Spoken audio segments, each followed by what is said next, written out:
Good evening to all. हम लोग एक प्रोग्रामिंग की जो सीरीज़ है उस पे जो है स्टेप फॉरवर्ड कर रहे हैं। वन बाय वन हम लोग प्रोग्राम की तरफ आगे बढ़ रहे हैं। और आप रियली अगर प्रोग्रामर बनना चाहते हैं तो आप सारे प्रोग्राम्स स्टेप बाय स्टेप कीजिए और मेरे चैनल से आप जुड़े रहिए, आपको बहुत कुछ सीखने को मिलेगा। और हम लोग मिल करके एक कोलैबोरेटिव एफर्ट लगाएंगे जिससे कि जो है हम लोग कुछ नया करेंगे। और जो भी प्रोग्राम्स है वो मैंने हर एस्पेक्ट पे मैंने समझाया है जिससे कि जो है आपको किसी भी लेवल पे कोई डिफिकल्टी ना हो। प्रोग्राम के थियोरेटिकल एस्पेक्ट, प्रोग्राम का एक एक स्टेप का explanation, then live demonstration of program, इतनी चीज़ों को मैंने ऐसा पैकेज जो कंबाइन किया है। तो होपफुली आपको जो है ये बहुत ज़्यादा बेनिफिट करेगा। तो सबसे पहले जो है आपको बार बार मैं ये बोलता हूँ कि आप मेरे चैनल को सब्सक्राइब कीजिए, इसको शेयर कीजिए, जिससे कि जो है जो अदर भी ऐसे लोग हैं जिनको की नीड है वो अपने प्रोग्रामिंग स्किल को और शार्प कर पाएँ। क्योंकि आज की डेट में अगर प्रोग्रामिंग स्किल आपके अंदर है तो आप बहुत कुछ कर सकते हैं। तो आज जो मैं डील करने जा रहा हूँ उसमें क्या है कि हमारा जो भी प्रीवियस लेक्चर था, प्रीवियस वीडियो में हमने क्या किया था, आपको प्रोग्रामिंग के बेसिक्स बताए थे और उसमें हमने आपको क्वेश्चंस दिए थे सॉल्व करने के लिए, जिसमें कि 8 क्वेश्चंस मैंने डील किए थे। तो आज की डेट में मैं उस क्वेश्चंस को वन बाय वन पूरा जो है आपको लाइव शो करने जा रहा हूँ। तो वो प्रोग्राम आपको जब भी मैं एज एक्सरसाइज दे रहा हूँ तो आप उसको सबसे पहले खुद से ट्राई कीजिए और नेक्स्ट वीडियो में आपको उसका सॉल्यूशन मिल जाएगा जिसमें कि लाइव डेमोन्स्ट्रेशन हम कर रहे हैं। तो आपके लिए काफ़ी ईजी हो जाएगा समझना। और ऐसे ही हम लोग फिर सी लैंग्वेज कंप्लीट करने के बाद से आपको पाइथन की सीरीज मिलेगी, आपको सी प्लस प्लस की सीरीज मिलेगी, आपको जावा की सीरीज मिलेगी और जो है फिर जैंगो पे भी हम लोग काम करेंगे। तो अभी आगे बहुत कुछ हमारा प्लान है, तो आप मेरे साथ। तो स्टार्ट में सबसे पहले हम जाएंगे टर्बो सी प्लस प्लस, हमने ओपन कर लिया और ये सीधे हम लोग इस एनवायरनमेंट में आ गए और फाइल मेनू में जाकर के हम लोग फाइल में जाकर के न्यू फाइल पे जाएंगे और यहाँ अपना प्रोग्राम लिखेंगे। तो हमें 2 नंबर इनपुट करना है। हमने यहाँ पे लिखा वॉइड मेन और स्टार्टिंग करली ब्रैकेट, 2 वेरिएबल्स हमको डिक्लेयर करना है जो कि नंबर्स के लिए और दूसरा जो है हमें रिजल्ट के लिए चाहिए, तो हमने एक RES नाम का ले लिया और सेमी कॉलन, जैसा कि हमने पहले बताया था कि ये जो है एक सिंटैक्स है कि आपको जो है सेमी कॉलन स्टेटमेंट के बाद लिखना होगा।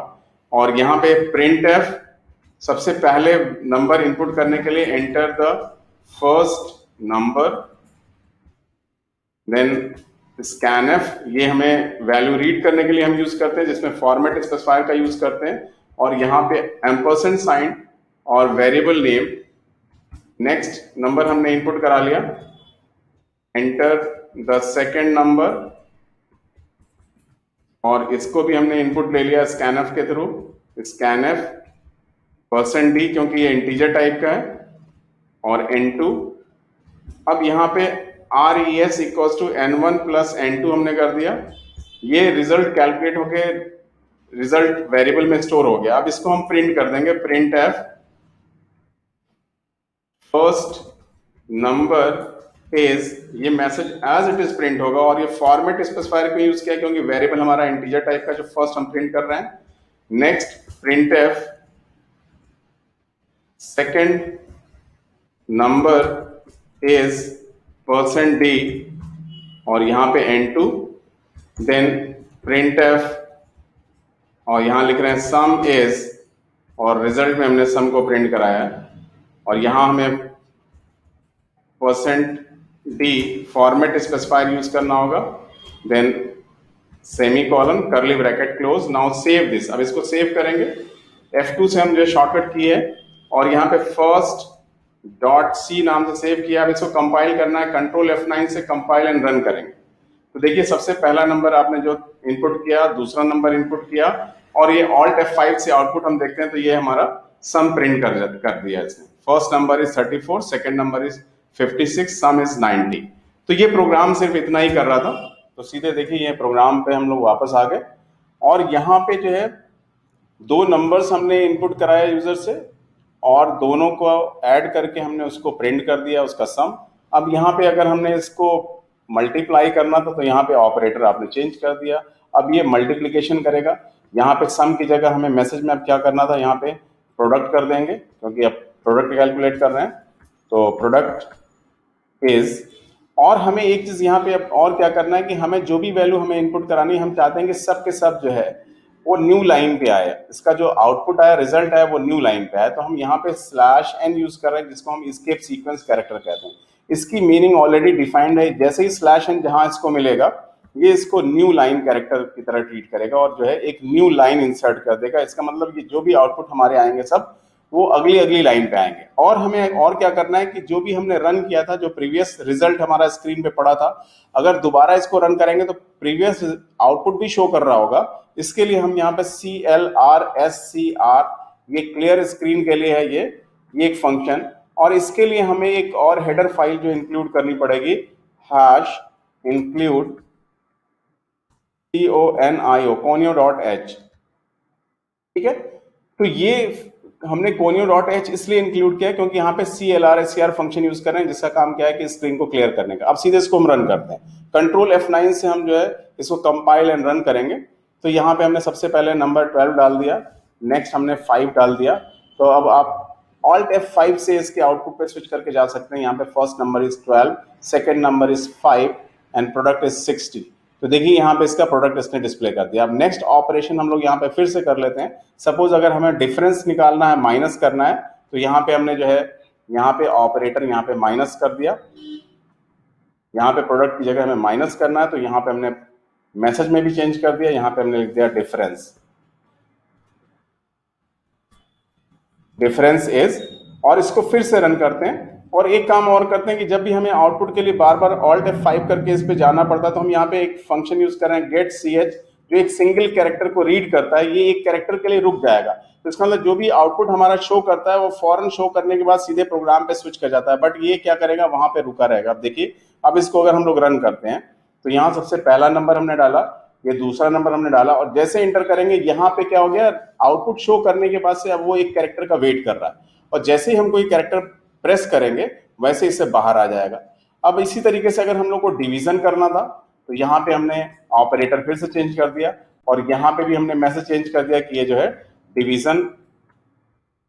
अब यहाँ पे इसको फिर से हम रन करते हैं, कंट्रोल F9 से कंपाइलेशन एंड रन दोनों होगा, और यहाँ पे हमने 12 रखा और नेक्स्ट हमने 5 रखा। तो चूंकि ये इंटीजर का रिजल्ट है तो फ्रैक्शनल पार्ट नहीं आएगा इसमें। देखिए डिवीजन जो आया वो 2 आया क्योंकि % हमने यूज किया है। अगर हम चाहते हैं कि फ्रैक्शनल वैल्यू में रिजल्ट आए तो उसके लिए हमें फ्लोट लेना पड़ता। ये जो है नेक्स्ट वीडियो में आपको हम दिखाने जा रहे हैं इसको फिर से। जैसा कि आप लोग जानते हैं कि हम लोग इस टाइम प्रोग्राम एक्सरसाइज पे जो है फिलहाल वर्क कर रहे हैं, जिसमें फर्स्ट प्रोग्राम मैंने ऑलरेडी डिस्कस कर लिया है, सेकेंड प्रोग्राम भी मैंने डेमोन्स्ट्रेट कर दिया है लाइव, और अब जो है थर्ड प्रोग्राम पे इस टाइम हम लोग है, जिसमें कि हम यूजर से रेडियस इनपुट करेंगे सर्कल का, और हम उसका सरकमफ्रेंस कंप्यूट करके और उसका रिजल्ट डिस्प्ले करेंगे। तो आइए सीधे हम लोग प्रोग्राम पे चलते हैं, सीधे हम टर्बो सी के एनवायरनमेंट में आएंगे IDE पर, और यहाँ पे ऑलरेडी मैंने void main int r जो है रेडियस के लिए हमने जो है एक वेरिएबल डिफाइन कर लिया है। फ्लोट AR यानी जो भी एरिया कैलकुलेट करेंगे उसके लिए हमने एक वेरिएबल AR जो है डिफाइन कर लिया है, जिसमें कि हम एरिया कंप्यूट करेंगे, और इसको फ्लोट रखा है क्योंकि हमें मालूम है कि जो पाई की वैल्यू होती है वो फ्रैक्शनल होती है 3.14, तो ऑब्वियसली हमें रिजल्ट जो है जो भी स्टोर करना है वो फ्रैक्शनल वैल्यू में चाहिए। तो सबसे पहले हम जो है यहाँ पे स्क्रीन को क्लियर करने के लिए एक फंक्शन रखा है CLRSCR, जो इनबिल्ट फंक्शन है जो conio.h में डिफाइंड है। जब भी हम प्रोग्राम को रन करते हैं जो आउटपुट हमारे स्क्रीन पे आता है तो प्रीवियस आउटपुट भी उस पर पड़ा रहता है। इसके लिए जब भी हम प्रोग्राम रन करें सबसे पहले स्क्रीन क्लियर हो जाए, और उसके बाद हम चाहते हैं कि हमारा जो है ये मैसेज आए कि enter the radius of circle. जो हम लोग डबल कोट्स में लिख रहे हैं ये एज इट इज स्क्रीन पे डिस्प्ले होगा, हमें जैसा भी लिखना है, और ये सेमी कॉलन, क्योंकि जो भी स्टेटमेंट टर्मिनेट होगा सेमी कॉलन से होगा। देन अब यहाँ पे हम scanf यूज कर रहे हैं। scanf किस लिए, चूंकि हमें रेडियस इनपुट करना है, तो इंटीजर टाइप की वैल्यू है तो इसका फॉर्मेट स्पेसिफायर हमने लिखा, और %r जो वेरिएबल का नेम है, एड्रेस ऑपरेटर इसको कहते हैं एम्परसेंड को, ये हमने इनपुट ले लिया, अब हमें कंप्यूट करना है रिजल्ट। तो A R equals to 3.14 into R. तो ये क्या होगा कि पाई आर स्क्वायर के लिए हमने लिखा है 3.14 इंटू आर, क्योंकि आप जानते हैं कि पाई, सिग्मा, रो, ये जितने भी सिंबॉलिक कांस्टेंट है उसकी हमें वैल्यू यहां लिखना होगा, ना कि वो सिंबल्स हम नहीं यूज कर सकते। ठीक है, अब हमने रिजल्ट कंप्यूट कर लिया, अब सबको हम प्रिंट कर देते हैं, क्योंकि हमारा आउटपुट भी बहुत मायने रखता है। और न्यू लाइन के लिए हमने स्लैश एन यहाँ यूज किया, इसको स्केप सीक्वेंस कहते हैं। और हमने पहले में से लिखा रेडियस ऑफ सर्कल, और यहाँ पे हमने इसको प्रिंट कर दिया %d, क्योंकि ये रेडियस जो है हमारा क्या है, इंटीजर टाइप का है। तो ये प्रिंट हो गया। देन हमने लिख दिया प्रिंट एफ, और फिर से न्यू लाइन के लिए स्लैश एन लिख दिया, और circumference, sorry area of circle is %f तो यहाँ पे हमने एरिया कैलकुलेट कर दिया। तो ये हमारा प्रोग्राम है, इसको रन करते हैं। कंट्रोल F9 से प्रोग्राम को कंपाइल एंड रन कर दिया। यहाँ पे हमने कोई रेडियस की वैल्यू इनपुट कर दिया, और यहाँ देखिए रेडियस ऑफ सर्कल 12 और एरिया ऑफ सर्कल ये शो कर रहा है। तो आइए चलिए बढ़ते हैं नेक्स्ट प्रोग्राम की तरफ। और इस प्रोग्राम में हम लोग जो है क्या करने जा रहे हैं कि यूजर से हम रेडियस इनपुट कराएंगे सर्कल का, और उसका सरकमफ्रेंस कैलकुलेट करेंगे। तो सीधे हम लोग चलते हैं सी लैंग्वेज के आईडी पे। तो हम ये सीधे आ गए आईडी पे, और यहाँ पे हम लोग जो है सबसे पहले वेरिएबल्स डिफाइन कर लेते हैं। वेरिएबल हमारा एक आर जो है रेडियस के लिए, और एक हमने सी आर ले लिया सरकमफ्रेंस के लिए। ठीक है, और यहाँ पे C L R S C R function use किया मैंने स्क्रीन को क्लियर करने के लिए। और यहाँ पे सबसे पहले मैसेज हमें देना है प्रिंट एफ। क्या मैसेज देना चाहते हैं, क्योंकि हमें सबसे पहले इनपुट लेना है radius. So enter the radius of circle. ये मैसेज हमने डिस्प्ले कर दिया। इसके बाद हमें इनपुट लेना है, तो स्कैन एफ एक फंक्शन है, ये इनबिल्ट फंक्शन है, जिसमें कि हम सबसे पहले फॉर्मेट स्पेसिफायर यूज करते हैं। फॉर्मेट स्पेसिफायर जो है, जो %d है वो इंटीजर के लिए, क्योंकि r जो वेरिएबल है वो इंटीजर टाइप का है। और यहाँ पे हम एम्परसेंड यूज करते हैं, ये एड्रेस ऑपरेटर इसे कहते हैं, जो कि वैल्यू हम जो इनपुट करेंगे वो r जो वेरिएबल होगा उसके एड्रेस पे वैल्यू स्टोर हो जाएगी। इसके बाद हमें कैलकुलेशन करना है। हमने सी आर इक्वल्स टू लिख दिया 2 इंटू पाई आर। 2 इंटू 3.14, ये पाई की वैल्यू हो गई। हमने पहले बताया था कि आप पाई, सिग्मा, लैम्डा, इस तरह के जो भी कांस्टेंट है, ये नोटेशन आप यूज नहीं कर सकते यहाँ पे, उसकी जगह आप उस कांस्टेंट की वैल्यू लिखेंगे। इंटू आर में जो हमने रेडियस इनपुट कराया, तो ये कंप्यूटेशन हो गया, हमने कैलकुलेट कर दिया रिजल्ट। अब हम सबको प्रिंट कर देंगे। प्रिंट करने के लिए सबसे पहले हम लिखेंगे स्लैश एन, क्योंकि न्यू लाइन पे हमें चाहिए, और यहाँ पे हमने लिखा रेडियस ऑफ सर्कल, और यहाँ पे हमने कॉलन ऐसे लिख दिया, और %d क्यों, क्योंकि इसका फॉर्मेट स्पेसिफायर है। जो वेरिएबल हम प्रिंट करने जा रहे हैं वो इंटीजर टाइप का है। देन प्रिंट एफ, अब हमें प्रिंट करना है स्लैश एन न्यू लाइन के लिए, और सरकमफ्रेंस ऑफ सर्कल, और %f, क्योंकि ये फ्लोट टाइप की वैल्यू है, और यहाँ पे सी आर को हमने प्रिंट कर दिया। तो ये सिंपल प्रोग्राम था। अब इसको हम कंट्रोल F9 से कंपाइल एंड रन करते हैं, और कोई भी वैल्यू हम यहाँ पे, ये सर्कल का रेडियस हमने इनपुट कर दिया, और ये आप देख सकते हैं कि रेडियस ऑफ सर्कल इसने प्रिंट कर दिया, सरकमफ्रेंस ऑफ सर्कल प्रिंट कर दिया। तो कितना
तो ये रहा आपके सामने 5वां क्वेश्चन, जिसमें हम लोग जो है लेंथ और ब्रेड्थ रेक्टेंगल का यूजर से इनपुट कराएंगे और इसका एरिया कैलकुलेट करेंगे। तो सीधे जो है हम लोग चलते हैं आईडी। तो यहाँ पे मैंने जो है मेन फंक्शन डिफाइन कर रखा है और वेरिएबल्स डिफाइन कर रखे हैं। वेरिएबल में हम क्या क्या जो है यूजर से हमें इनपुट लेना है, लेंथ और ब्रेड्थ, तो उसके लिए हमने एल और बी ले लिया है, और जिसमें एरिया कैलकुलेट करेंगे उसके लिए एक वेरिएबल ए आर ले लिया। अब यहाँ पे हम लोग स्टार्ट करते हैं इनपुट लेना। हमें सबसे पहले जो है इनपुट स्टेटमेंट देना है, तो प्रिंट एफ, और यहाँ मैसेज में हम लिखेंगे enter the length of rectangle, और नेक्स्ट स्कैनफ का हमारा स्टेटमेंट होगा, क्योंकि हमें यूजर से उसको रीड करना है, तो स्कैनफ %d, क्योंकि इंटीजर वैल्यू है ये, %d %l, तो ये फर्स्ट वैल्यू हमने l में रीड कर लिया। % का मतलब क्या है, एड्रेस ऑपरेटर, जैसा पहले बता चुका हूं आपको। फिर दूसरा स्टेटमेंट हम लिख रहे हैं enter the breadth of rectangle, और ये भी हम लोगों ने इनपुट ले लिया स्कैनफ के थ्रू। तो यहाँ पे हमने लिखा %d %b, क्योंकि ब्रेड्थ में हमें वैल्यू चाहिए। अब इसके बाद हमें एरिया कैलकुलेट करना है, तो एरिया इक्वल टू हम क्या करेंगे, l इंटू बी। रेक्टेंगल का जो एरिया होता है वो लेंथ इंटू ब्रेड्थ होता है। अब हमें फाइनली रिजल्ट प्रिंट कराना, जो आउटपुट में हम चाहते हैं दिखाना। तो यहाँ पे सबसे पहले /n, ये एस्केप सीक्वेंस कैरेक्टर्स को बोलते हैं, और यहाँ पे हमने लिख दिया लेंथ ऑफ रेक्टेंगल। तो ये हमें प्रिंट कराना है इंटीजर टाइप का, इसलिए %d इसका फॉर्मेट स्पेसिफायर यूज किया है, और l जो वेरिएबल का नेम है। तो जब भी ये आउटपुट प्रिंट करेगा तो लेंथ ऑफ रेक्टेंगल लिखने के बाद %d की वैल्यू रिप्लेस हो जाएगी उस वेरिएबल के वैल्यू से। और नेक्स्ट स्टेटमेंट फिर से हम यहाँ लिखते हैं /n, और यहाँ पे हमें ब्रेड्थ प्रिंट कराना है, breadth of rectangle is %d, और यहाँ पे b प्रिंट कर देंगे। और नेक्स्ट हमें इसका एरिया प्रिंट करना है, तो /n न्यू लाइन पे एरिया ऑफ रेक्टेंगल, और ये हमें प्रिंट करना है %d देन AR। अब इसको हम लोग रन करते हैं प्रोग्राम को, कंट्रोल F9 से, कंपाइलेशन एंड रन हो गया। लेंथ हमने जो है 12 डाल दिया, और ब्रेड्थ हमने 13 डाल दिया, और ये इसका एरिया कैलकुलेट होकर आ गया सामने। तो ये प्रोग्राम भी बहुत बहुत सिंपल है। अब हम लोग क्वेश्चन नंबर 6 पे हैं। Question number 6 actually question number 5 से रिलेटेड है। उसमें हमने क्या किया था कि हमने लेंथ और ब्रेड्थ रेक्टेंगल के इनपुट कराया था और उसका एरिया कैलकुलेट किया था। यहाँ पे हमने इसमें क्या किया है, एरिया के साथ पेरीमीटर भी कैलकुलेट किया है। तो उसी को आगे एक्सटेंड करते हैं, ठीक है। ये हम लोग आगे वापस एरिया ऑफ रेक्टेंगल पे।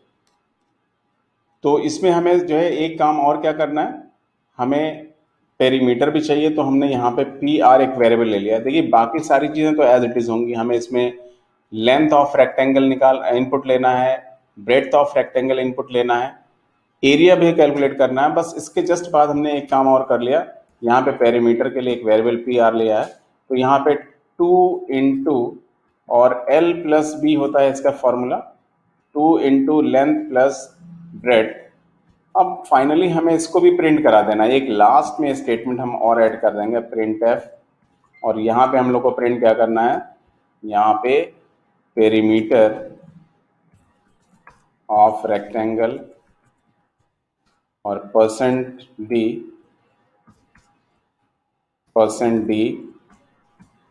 और यहाँ पे PR को प्रिंट करा देंगे, क्योंकि हमने PR में कैलकुलेट किया। तो ये प्रोग्राम देखिए हमने सिंपली इसमें क्या किया है कि और चीज इसमें ऐड कर दिया है। क्या ऐड किया है इसमें, पेरीमीटर का। बाकी हमें सब कुछ वैसे ही रखना था, क्योंकि लेंथ और ब्रेड्थ इनपुट कराना था। उस लेंथ और ब्रेड्थ के बेसिस पे ही हमने एरिया कैलकुलेट किया, उसके ही बेसिस पे पेरीमीटर कैलकुलेट किया, और फिर बाद में हमने फाइनल आउटपुट में पेरीमीटर को भी प्रिंट करा दिया। तो ये रहा 7वां क्वेश्चन, जिसमें कि हमें क्या करना है कि 3 साइड्स ऑफ ट्रायंगल इनपुट कराना है और उसका एरिया कैलकुलेट करना है। तो सीधे हम लोग प्रोग्राम पे चलते हैं। तो ये रहा आईडी, जिसमें हमने ऑलरेडी जो है वेरिएबल्स डिफाइन कर लिया है, A, B और C। A, B और C जो है 3 हमें जो है जो वैल्यूज इनपुट लेना है साइड्स ऑफ ट्राइंगल, और फ्लोट टाइप का हमने एस लिया है और ए आर लिया है। तो आइए सबसे पहले हम जो है तीनों वैल्यूज इनपुट करा लें। यहाँ क्लियर स्क्रीन के बाद हमने लिखा है print F enter the first side of triangle, और इसको हमें इनपुट लेना तो स्कैनफ फंक्शन यूज करेंगे। स्कैनफ, सपोज आपको अगर फ्रैक्शनल वैल्यू इनपुट करानी होती है किसी भी जो है ट्रायंगल के साइड की, तो आप इंट के बजाय फ्लोट लिखते हैं एबीसी को जो है, ठीक है, ये ध्यान रखिएगा। और यहाँ पे हम लोग अब यहाँ यूज करेंगे %d कॉमा %a, ये फर्स्ट साइड हमने इनपुट ले लिया। ऐसे ही प्रिंट एफ और enter the second side of the triangle, ये मैसेज हमने डिस्प्ले कर दिया। फिर से हमने स्कैनफ लिखा, स्कैनफ %d कॉमा %b, दूसरा साइड हमें b में इनपुट लेना था। फिर से हमने लिखा print F enter the third side of the triangle, और नेक्स्ट जो है हमने साइड इनपुट ले लिया c में, तो %d कॉमा %c। अब हमें जो है एरिया कैलकुलेट करना, तो सबसे पहले एरिया कैलकुलेट करने के लिए हम s की वैल्यू निकालेंगे। तो s की वैल्यू कैलकुलेट करने के लिए a plus B plus C whole by 2, और चूंकि यहाँ पे क्या है कि a b c इंटीजर है और 2 भी इंटीजर है, तो इस केस में क्या होगा कि s जो हमने लिया है वो भले फ्लोट में है बट इसकी वैल्यू इंटीजर में कंप्यूट होगी, इसलिए यहाँ टाइप कास्टिंग कर रहे हैं, ये ध्यान रखिए। 2.0f हमने कर दिया तो ये फ्लोट में कन्वर्ट हो जाएगा, क्योंकि लेफ्ट हैंड साइड का वेरिएबल अगर फ्लोट में है बट इधर अगर दोनों हमारे जो है ऑपरेंड अगर इंटीजर हैं तो इसका रिजल्ट इंटीजर में ही होगा, और उसके बाद जब उसमें स्टोर होगा तो 0.0 लग जाएगा, बट वो करेक्ट रिजल्ट नहीं होगा। अब यहाँ पे हमने एरिया कैलकुलेट किया, तो एरिया जो है होता है क्या, अंडर रूट एस माइनस ए। तो यहाँ पे हमें अंडर रूट के लिए कोई सिंबल नहीं यूज कर सकते, इसके लिए हम SQRT मैथमेटिकल फंक्शन है, यहाँ पे लिखेंगे s इंटू ब्रैकेट में s minus A into s minus B into s minus C, और हम लोग यहाँ पे इसका ब्रैकेट बंद कर देंगे, और सबसे ऊपर हम मैथ डॉट h इंक्लूड करेंगे, hash include math dot h, क्योंकि ये फंक्शन हमारा मैथमेटिकल सारे फंक्शंस जो है डिफाइंड है मैथ डॉट h में। अब फाइनली हमें जो है आउटपुट प्रिंट करना है, तो प्रिंट एफ, और यहाँ पे हम प्रिंट करेंगे साइड्स ऑफ ट्रायंगल, और यहाँ पे %d 3 बार करके हमने एक ही प्रिंटफ में प्रिंट कर दिया, और यहाँ पे a comma b comma c, इसको हमने एक ही प्रिंटफ में डाल दिया, और यहाँ पे /n कर देंगे तो न्यू लाइन आ गया। और इसके बाद हमें जो है अब फाइनली एरिया प्रिंट करना है, तो प्रिंट f और /n न्यू लाइन के लिए, और यहाँ पे हम लिखते हैं एरिया ऑफ ट्रायंगल, और %f है क्योंकि ये फ्लोटिंग पॉइंट है, और यहाँ पे हम AR को प्रिंट करेंगे। ये प्रोग्राम फाइनली हमारा हो गया। अब इसको हम रन करते हैं, कंट्रोल F9 से कंपाइलेशन एंड रन करेंगे। सपोज यहाँ पे हमने कोई वैल्यू डाल दिया, 3 साइड्स हमने इनपुट किया है, और यहाँ पे चूंकि जो साइड है वो उसकी साइज अलग अलग हो गई, इसलिए यहाँ पे एरर दे रहा है, ठीक है। तो ये भी ध्यान देना है कि वो वैलिड साइड हो, इसके लिए जो है हमें उसके लिए करेक्ट साइज देनी पड़ेगी। साइड्स जो है 4, 5 एंड 6, देखिए ये अब कैलकुलेट होकर रिजल्ट आ गया। अगर इनवैलिड साइड होगी तो उस केस में क्या है, डोमेन एरर दिखा रहा था। कभी कभी टेक्निकल इश्यूज आते हैं और सारी की सारी मेहनत बेकार हो जाती है। ये प्रोग्राम मैंने एक बार ये लेक्चर पूरा रिकॉर्ड किया था, बट वो जो है किसी तरीके से नहीं हो पाया, दोबारा फिर से मैं कर रहा हूँ। और अब ये जो है प्रोग्राम जिसमें कि हम लोग सेंटीग्रेड को फ़ारेनहाइट में कन्वर्ट करेंगे, तो आइए सीधे हम लोग जो है IDE पे चलते हैं। तो ये IDE है जिसमें कि हमें अब सबसे पहले जो है फ्लोट टाइप का वेरिएबल डिफाइन करना है, एक C के लिए और एक F के लिए, सेंटीग्रेड एंड फ़ारेनहाइट के लिए। CLR SCR एक फंक्शन है जो कि स्क्रीन को क्लियर करता है, यहाँ पे हम सबसे पहले एक प्रिंटफ स्टेटमेंट लिख रहे हैं जिसमें कि हमें टेम्परेचर इनपुट कराना है सेंटीग्रेड में। ये हमने प्रॉपर मैसेज दे दिया। अब इसको इनपुट लेना है तो हम यहाँ स्कैनफ फंक्शन यूज़ कर रहे हैं। स्कैनफ फंक्शन रीड करने के लिए होता है, जिसमें कि फॉर्मेट स्पेसिफायर हम देते हैं, क्योंकि फ्लोट वैल्यू हो तो %f यूज़ करेंगे, और यहाँ पे M% जो एड्रेस ऑपरेटर है, C में हमने वैल्यू इनपुट ले लिया सेंटीग्रेड की। अब हमें फ़ारेनहाइट में कन्वर्ट करना, तो F इक्वल्स टू जो फॉर्मूला होता है 9 into centigrade, 9 into C upon 5 plus 32। तो ये हमारा जो है कैलकुलेशन हो गया। अब हमें सिंपली इस सबका रिजल्ट प्रिंट कर देना है, प्रिंट एफ, और यहाँ सबसे पहले हम लिखेंगे /n न्यू लाइन के लिए, ये स्केप सीक्वेंस कैरेक्टर है, और यहाँ लिखेंगे temperature in centigrade, temperature in centigrade, और इसको हम प्रिंट करेंगे %f और कॉमा C। एक वैल्यू हमें और प्रिंट करनी है, प्रिंट एफ, फिर यहाँ पे हमने /n यूज किया, और टेम्परेचर इन फ़ारेनहाइट, और इसको भी %f, क्योंकि जो है ये फ्लोट टाइप की वैल्यू है, और f की वैल्यू हमने प्रिंट कर दिया। तो ये प्रोग्राम हो गया। अब सीधे इसको हम रन करते हैं। कंपाइल एंड रन के लिए कंट्रोल F9। यहाँ पे हमने कोई भी वैल्यू डाल दिया सेंटीग्रेड में, और इसके बाद जो है ये इक्विवेलेंट फ़ारेनहाइट इसको प्रिंट कराएंगे।